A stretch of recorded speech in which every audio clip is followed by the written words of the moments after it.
যারা ইউকেভিআই এর ইন্টারভিউ দিয়ে ইউকেতে পড়াশোনার জন্য সমস্ত কিছু রেডি করে বসে আছেন বা আশা রেখে আসেন, তো তারা ডিসিশন পাচ্ছেন না। এই ডিসিশনটা না পেলে আপনার সবচেয়ে ভালো বা বেস্ট ওয়ে কি, যেটা করলে আর কি আপনি দ্রুত ডিসিশন পেতে পারেন, কারণ এটি আমিও ভুক্তভোগী ছিলাম এবং আমি নই শুধু, আমার ফ্রেন্ড সার্কেলের অনেকেই ছিল।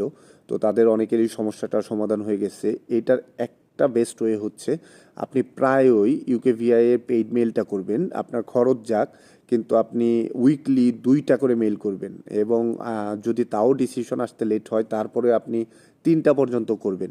তো এই ডিসিশনটা জন্য আপনি যদি শুধু অপেক্ষা না করে বারবার পেইড মেইল করলে আশা করা যায় আপনি 1 থেকে 1.5 সপ্তাহের মধ্যে ফাইনাল রেজাল্টটা আপনি পেয়ে যাবেন। তো এইটা হচ্ছে বেস্ট একটা ওয়ে যেটা আমি সম্মুখীন হয়েছিলাম এবং আমি এটা করে আর আলহামদুলিল্লাহ